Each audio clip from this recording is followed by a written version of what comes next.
Assalamualaikum warahmatullahi wabarakatuh. Pada video pembelajaran kali ini, kita akan membahas tentang materi peluang. Sebelumnya, kita akan membahas dulu tentang materi tentang ruang sampel dan titik sampel. Apa sih ruang sampel dan titik sampel itu?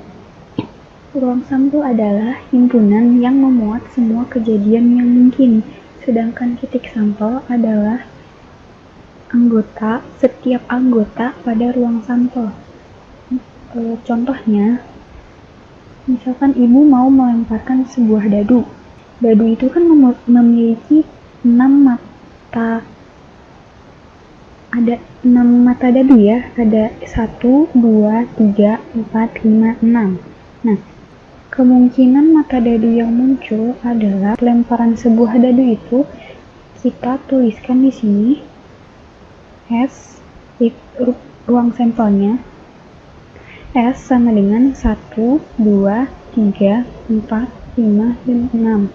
Nah, ini maksudnya pada sekali pelemparan dadu, mungkin mata dadu yang mungkin muncul itu ada 1, 2, 3, 4, 5, dan 6. Lalu untuk titik sampelnya ada 1, 2, 3, 4, 5, dan 6, yaitu setiap anggota dari ruang sampel S. Nah, ruang sampel untuk kejadian tunggal. Pada kejadian tunggal, ruang sampelnya itu himpunan semua kejadian atau hasil yang mungkin terjadi. Sedangkan untuk titik sampelnya adalah setiap anggota pada ruang sampel.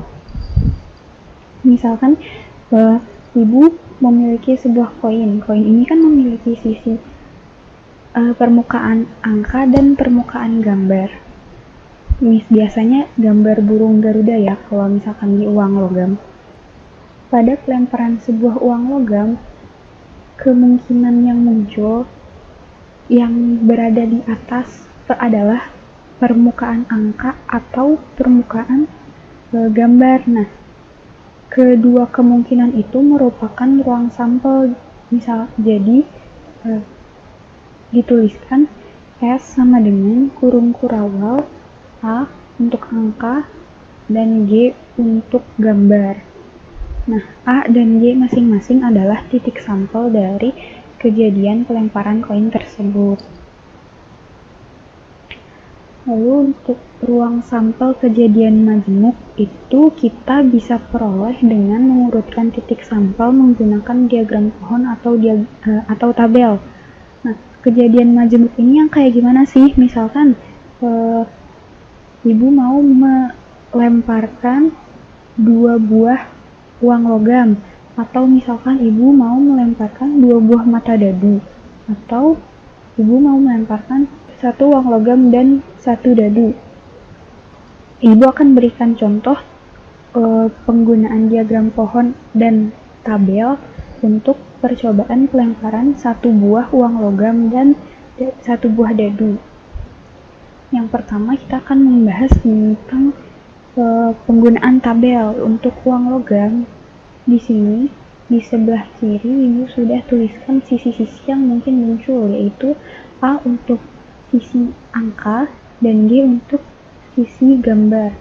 Dan di sebelah sini di atas ibu sudah tuliskan, gambarnya nggak lucu ya. Ibu sudah tuliskan mata dadu yang mungkin muncul, yaitu 1, 2, 3, 4, 5. Nah, lalu kemungkinan yang mungkin muncul pada pelemparan 1 uang logam dan 1 dadu itu apa aja? Yang pertama kita tuliskan, misalkan yang muncul itu uang logamnya adalah angka atau A, dan mata dadunya yang muncul 1, berarti kita tuliskan seperti ini, A1 dalam kurung A, buka kurung A1 tutup kurung. Kalau misalkan yang munculnya sisi uang logam gambar dan mata dadu 1 itu, maka kita tuliskan seperti ini, G buka kurung G1 tutup kurung. Nah, ini juga bisa diteruskan ya untuk sisi angka dan metadata 2, A2, untuk sisi gambar dan metadata 2, G2, dan seterusnya sampai seluruh kolom ini kita isi. Lalu untuk penggunaan diagram pohon, yang pertama kita tuliskan dulu seperti ini. Di sini sudah tuliskan sisi-sisi uang logam. Yang pertama di sini ada sisi A atau angka, lalu di sini ada sisi G atau gambar. Nah, untuk kita bahas untuk misalkan ketika permukaan angka yang muncul, mata dadu yang mungkin muncul itu apa aja? Bisa mata dadu 1, mata dadu 2, mata dadu 3, dan seterusnya sampai 6. Lalu sama juga untuk yang permukaan gambar juga, mata dadu yang mungkin munculnya itu dari 1, 2, 3, 4, 5, 6. Nah, lalu kalau sudah seperti ini, kita bisa menuliskan kejadian-kejadian yang mungkin terjadi. Misalkan yang pertama, untuk kejadian sisi uang logam angka dan mata dadu 1, kita tuliskan A1, sama seperti pada tabel penulisannya. Lalu untuk sisi angka dan mata dadu 2, tuliskan seperti ini A2, dan seterusnya sampai seluruhnya, sampai ke yang sisi logam gambar juga semuanya diisi seperti ini. Nah, lalu dari sini kita peroleh ruang sampel dari percobaan pelemparan satu buah uang logam dan satu buah dadu adalah ini, S sama dengan kurung kurawal A1 dari ini ya, A1, A2, A3, A4, A5, A6, G1, G2, G3, G4, G5, G6. Nah, ini titik sampel dari ruang sampel S ini adalah semua kejadian ini. Semua ya, sampai itu A6 juga harusnya terbawa seperti ini. Dan kalau yang di tabel ini berarti semua yang ada di tabel ini adalah titik sampelnya. Jadi kita bisa tuliskan titik sampelnya ini untuk mendata anggota-anggota ruang sampelnya itu apa aja. Seperti itu ya.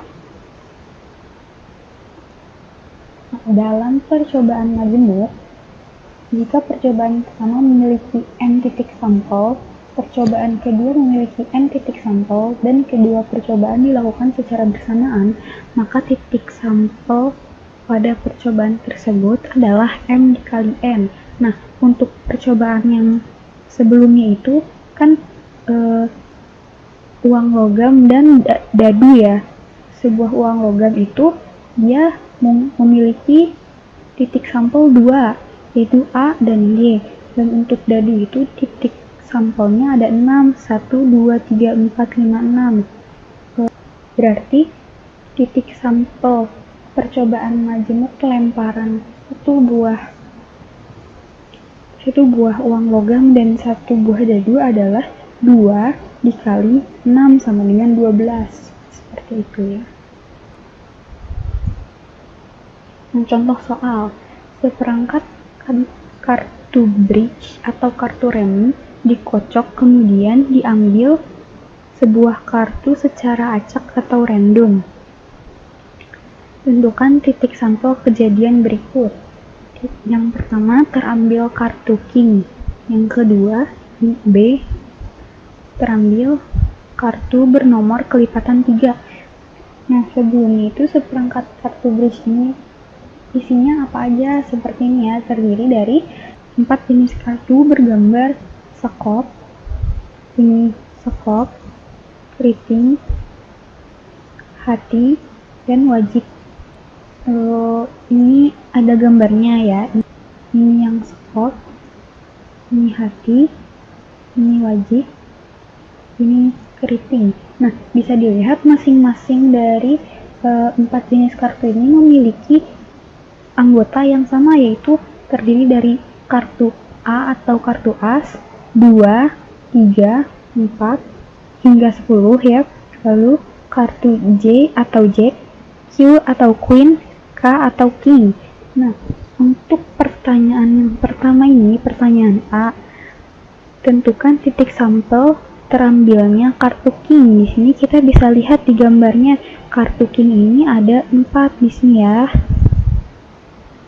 Yaitu ada King dengan lambang sekop, King dengan lambang hati, King dengan lambang wajik, dan King dengan lambang keriting. Lalu untuk yang B, tentukan titik sampel terambil kartu bernomor kelipatan 3. Nah, bisa kita lihat di sini angkanya cuma dari 2 sampai 10 kan, berarti kita tentukan kelipatan 3 yang kurang dari 10 pada setiap jenis kartunya, yaitu kelipatan 3 kurang dari 10 ada 3, 6, dan 9 kan. Berarti di sini titik sampel terambil kartu bernomor kelipatan 3 ada 3 sekop, 3 keriting, 3 hati, 3 wajik, 6 sekop, 6 keriting, 6 hati, 6 wajik, 9 sekop, 9 keriting, 9 hati, dan 9 wajik. Lalu contoh soal yang kedua, 3 uang logam ditos atau dilempar undi bersama-sama. Tentukan kejadian berikut. A. Muncul 3 gambar. B. Muncul 2 angka. Nah, di sini kan kejadiannya itu 3 uang logam ya, berarti ini merupakan kejadian majemuk. Nah, kita gambarkan dulu ruang sampelnya menggunakan diagram pohon. Seperti ini ya. Jadi, untuk uang logam yang pertama ini A, ada sisi A dan sisi G, lalu untuk setiap sisi yang muncul ini, misalkan untuk uang logam pertama dia muncul sisi A. Nah, ketika sisi A muncul pada logam pertama, ada kemungkinan sisi pada logam kedua muncul sisi A dan sisi G. Begitu juga pada uang logam ketika uang logam yang pertama ini muncul sisi G, uang logam keduanya tetap memiliki kemungkinan muncul permukaan sisi A atau sisi G. Dan sama juga dengan untuk yang uang logam ketiga, ketika uang logam pertamanya A dan uang logam keduanya A, uang logam ketiganya bisa muncul sisi A atau sisi G. Sama untuk dan seterusnya untuk semuanya. Kemungkinannya seperti itu ya. Jadi untuk setiap sisi yang muncul di uang logam kedua, uang logam ketiganya itu memiliki 2 kemungkinan sisi yang muncul, yaitu sisi angka dan sisi gambar. Sehingga kejadian-kejadian yang mungkin terjadinya itu adalah yang pertama A, yang kedua AAG, yaitu seperti ini ya, A, G, lalu yang ketiga AGA, yang keempat AGG, dan seterusnya GAA, GAG, GGA, dan GGG. Ini kan sudah bisa ditulis seperti ini ya. Untuk ruang sampelnya S sama dengan kurung kurawal AAA, AAG, AGA, AGG, GAA, GAG, GGA, GGG. Nah, lalu sekarang kita tentukan nih munculnya 3 gambar. Ketika muncul 3 gambar, nah kita lihat di ruang sampel ini mana yang G-nya ada 3, yaitu cuma ada 1 ya, yang ini berarti kejadian K muncul 3 gambar, yaitu K sama dengan GGG, hanya ada 1. Lalu untuk yang B muncul 2 angka. Di sini kita cari yang A-nya ada 2, ada 1, 2, 3 ya. Jadi kejadian L muncul 2 angka, yaitu L sama dengan kurung kurawal AAG, AGA, dan GAA. Lalu materi yang selanjutnya adalah peluang empiris dan frekuensi relatif. Nah, frekuensi relatif dan peluang empiris itu apa sih? Yang pertama, frekuensi relatif merupakan perbandingan antara frekuensi kejadian atau F terhadap banyak percobaan yang dilakukan atau N. Di sini kita bisa tuliskan juga dengan rumus seperti ini ya. Frekuensi relatif kejadian K adalah frekuensi kejadian K atau F dan banyak percobaan atau N. Nah, lalu peluang empiris itu apa? Peluang empiris merupakan frekuensi relatif di mana percobaannya dilakukan dengan pengulangan yang sangat banyak atau nilai N yang sangat besar. Misalkan kayak N ini 100, 150, 200 seperti itu. Jadi emang pengulangannya sangat banyak. Bisa dituliskan juga rumus dari peluang empiris kejadian K sama dengan frekuensi kejadian K atau F dibagi banyak percobaan berulang N yang sangat banyak. Contoh soal, sebuah dadu ditos atau dilempar undi bersama-sama sebanyak 180 kali. Ternyata muncul permukaan bilangan genap sebanyak 88 kali. Tentukan A. Frekuensi relatif muncul permukaan bilangan genap. B. Peluang empiris muncul permukaan bilangan ganjil. Nah, di sini kan kita tulis dulu yang sudah diketahui di soal, yaitu yang pertama percobaannya dilakukan sebanyak 180 kali, berarti N-nya ada 180. Dan untuk F bilangan genap itu ada 88 kali. Berarti untuk poin A, F-nya ada 88 kan, karena yang ditanyakan genap. Karena yang ditanyakan adalah frekuensi relatif, maka kita bisa tulis langsung menggunakan rumus di slide sebelumnya, yaitu frekuensi relatif muncul bilangan genap yaitu F dibagi N. F-nya 88, N-nya 180, dan 88 dibagi 180 lalu disederhanakan menjadi 22 per 45, sehingga frekuensi relatif muncul permukaan bilangan genap adalah 22 per 45. Lalu untuk poin B, peluang empiris muncul permukaan bilangan ganjil. Nah, yang pertama ini kita tentukan dulu F-nya berapa. N-nya kan sama seperti sebelumnya 180 ya. Nah, bagaimana kita menentukan F-nya? F-nya ini bisa kita cari dengan karena hanya ada kemungkinan bilangan ganjil dan bilangan genap, jadi kita bisa cari dengan 180 dikurang munculnya bilangan genap, yaitu 88 ya tadi, jadi ada 92 kali muncul bilangan ganjil. Nah, pada pengetokan dadu ini, karena sudah dilakukan sebanyak 180 kali, maka percobaan dianggap memadai untuk menentukan peluang empirisnya. Tadi ya sudah dibahas, percobaannya harus dilakukan sangat banyak, jadi 180 ini dianggap sudah cukup banyak gitu. Jadi kita langsung menggunakan rumus F dibagi N. F-nya 92, N-nya 180, jadi 92 dibagi 180 lalu disederhanakan menjadi 23 per 45. Jadi peluang empiris muncul permukaan bilangan ganjil adalah 23 per 45.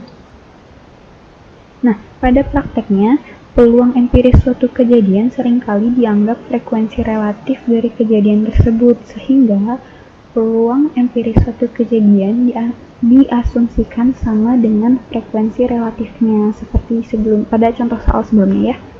Sekian untuk pembahasan video pembelajaran kali ini. Wassalamualaikum warahmatullahi wabarakatuh.